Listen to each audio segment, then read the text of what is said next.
Hello and welcome to the Scatterable channel, and today I want to show you my how to build a PC gaming setup guide video for 2020. So this video you're about to watch is hopefully going to be your one-stop shop for everything covering the monitors, the gaming peripherals, and even the desks for your next or first PC gaming setup, because I know I've done a really good job covering all the PC stuff, as you've probably seen on my channel, but I haven't really dived that much into the gaming setup portion of the PC realm. And I know a lot of you who may be watching this are new to PC gaming, and you may be super overwhelmed with all the different options that are out there, and you just want to know like what's the best keyboard for this money, or what's a cool monitor, what's the sort of monitor I should get, and maybe like what are the different desk types and what are the pros and cons of each of them. Hopefully all those sort of questions you might have will be answered in this handy little guide video, so you can always come back to it and reference any sort of opinions or experiences I might have throughout this video to help your choice in speccing out your PC gaming setup. So if you want to see more gaming PC setup content on my YouTube channel, then do subscribe, because I will be putting up more of that, because as you'll see, I have some new toys to play with here at the studio. And if you want to catch my latest uploads, I'd follow me on YouTube, or not on YouTube, on Instagram or Twitter, because you will always receive video notifications there, and plus you can always get updates on what I'm doing as far as YouTube. And also, if you want to talk more about gaming peripherals, check out my Discord server, because there are a bunch of people on there who are rabid about mechanical keyboards, gaming mice, and they have their own slew of opinions when it comes to that realm of PC gaming. So if you want some interesting conversations, I head over to the Scatterable Discord server. There's fun to be had there. So let's cover desks first, because I have three different types to discuss for you guys today. The first one being your standard IKEA desk. So this is the cheapest option out of the three.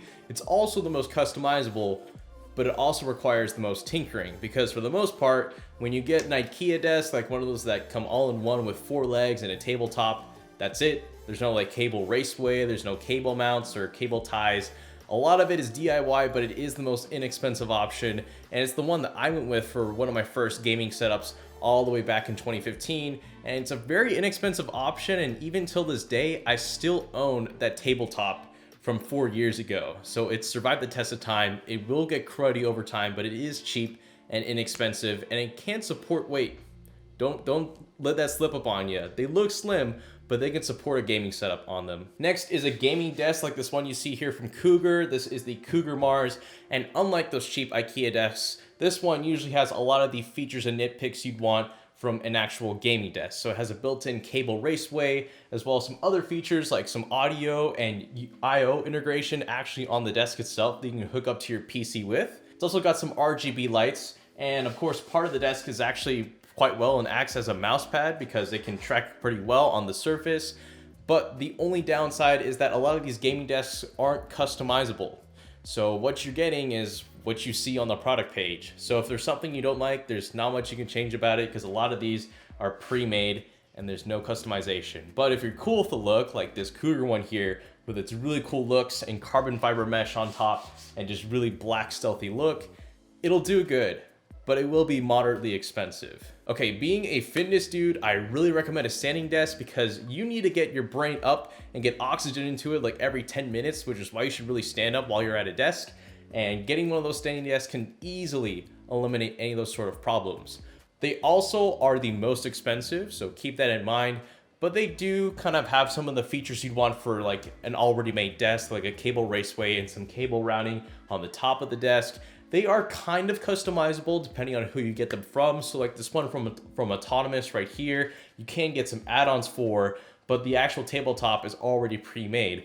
But there's this other one on the other side of my studio where the tabletop is completely custom. You can put whatever you want on it, which is why I have this nice little wooden oak tabletop. So standing desks are, I think, really advised actually. I just go ahead and spend the money, make the jump for one of those. But if you don't want to stand up, a gaming desk is also really nice.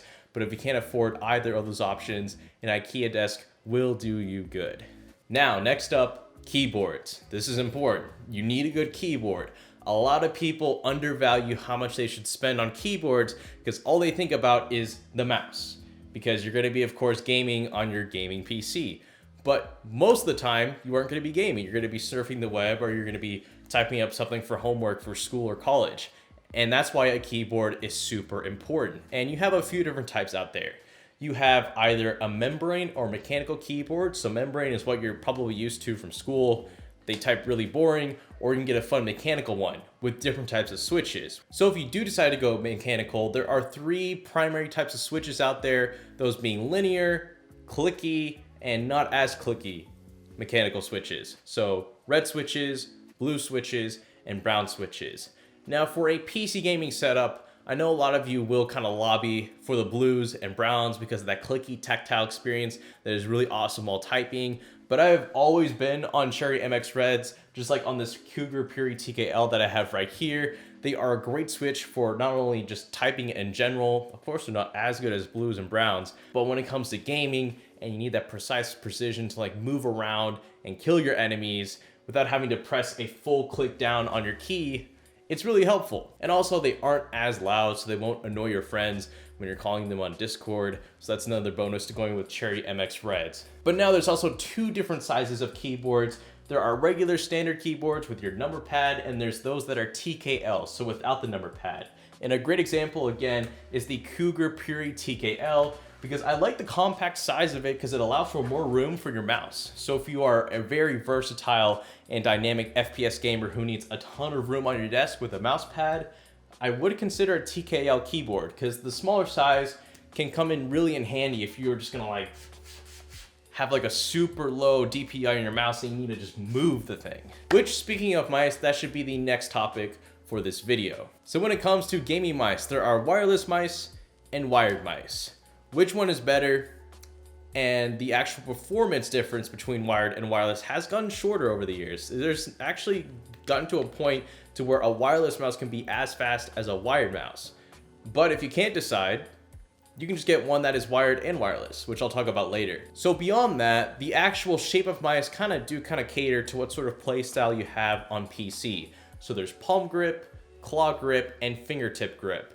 If you just heard those 3 things that I just said and you have no clue which one is you, like if you're a console gamer moving over to PC, you are most likely a palm grip since that's the most common. And like I said, there's a whole array of mice catering to those different shapes, like the one that I have here, the Surpassion RX, which is a really good palm grip mouse. But if you want to get more competitive with your game, you should look into more claw grip and fingertip based mice since you can move those around quite quickly. So in my opinion, if you want a mouse that's the best of both worlds, being wired and wireless, that is also a palm grip, I would take a look at the Surpassion RX since it's a fairly inexpensive option for a wired and wireless solution that does offer some fairly decent performance with a great optical sensor, and it does have some nice looks to it that aren't completely overblown unlike some other gaming mice. So that's another good option to look for if you want a gaming mouse. Now, of course, we can't go on with this video without talking about gaming headsets, which if you think you can get away with gaming headsets, you are wrong, because I like to introduce you to Discord calls.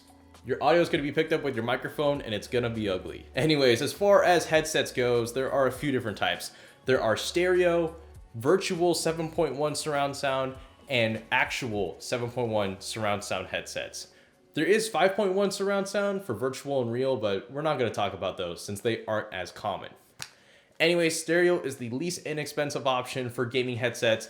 Virtual surround sound headsets are the next most expensive option, and actual 7.1 surround sound headsets with an actual sound card dedicated to producing that authentic surround sound audio is the most expensive option for gaming headsets. Anyways, if you want my personal recommendation for the most optimal gaming headset for a PC gaming setup, I would personally go with a virtual 7.1 surround sound wired headset. Now, why I choose wired is because the audio quality is superior, and that really does make a difference if you're not just gaming but also listening to music, because there is a pretty clear difference between wired and wireless audio, especially when you're listening to Spotify and getting homework done.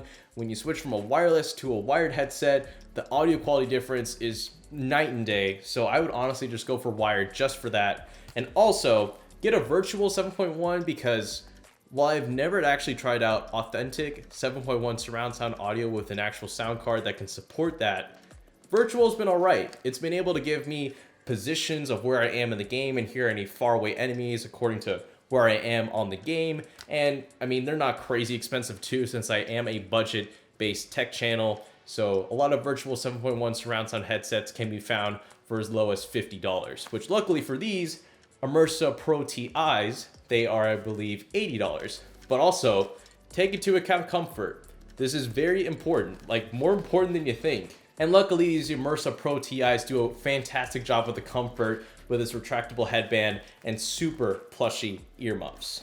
And finally, I want to talk about the monitors because this is a whole realm in itself. I'd say the monitor, aside from the desk, is the second most important option for your PC gaming setup because there are a bunch of different types of monitors and the one you choose really will reflect your gaming experience. So let me begin with just the refresh rates. So you have monitors out there that can support 60 Hz, 144 Hz, 240 Hz, and very soon 360 Hz. And the higher the refresh rate goes, the more frames you can see on screen, which will impact gaming performance, especially if you are in a competitive setting and you need as many advantages as you can get. And I can vouch myself that high refresh rates can give you better performance, especially in CSGO, if you need to see as many frames as possible on screen to know where your enemy is, especially in very specific scenarios.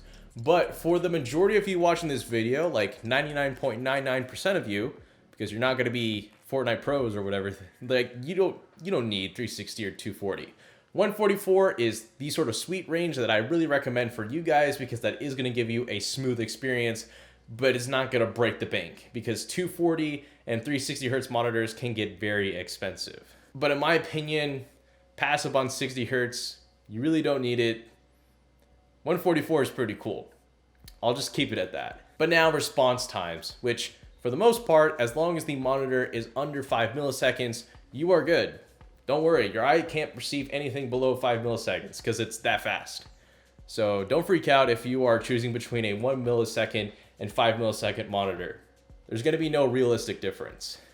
And then finally, and most importantly, resolution. So you have three primary different resolutions here in 2020. Yeah, 2020. So you have 1080p, 1440p, and 4K, and ultra-wide resolutions. Forgot that one. 1080p still has a really good use here in 2020 because of those high refresh rates. So say you don't have the fastest of gaming PCs, but you still want to experience 1440 Hz gaming, you can only push so many frames with a budget gaming PC, but luckily with a 1080p monitor, since it is at a lower resolution, you can get that higher refresh rate gaming. So 1080p still has its place here in 2020, but if you have a faster PC, then I'd really recommend you go to 1440p because that just is a lot more clear, gives you more screen real estate, and the overall quality of games you're going to be seeing on screen are just going to be more pleasing to look at. And then there's 4K, which I'm going to be real with you, unless you're a video editor, there's not going to be much use in getting it unless there's 4K 144 Hz monitors, which I believe are coming, but they aren't here and they're probably going to be super expensive. So a great monitor to look at if you want like an all-in-one, like that takes the best features of resolution, refresh rate, and low response time. I take a look at this Viewsonic Elite gaming monitor that I have here behind me. It's 27 inches, has a 144 Hz refresh rate, a 1 milliseconds response time, and is at 1440p. So it's got the best of all worlds, and fortunately, it is expensive, but it's not as expensive as you think.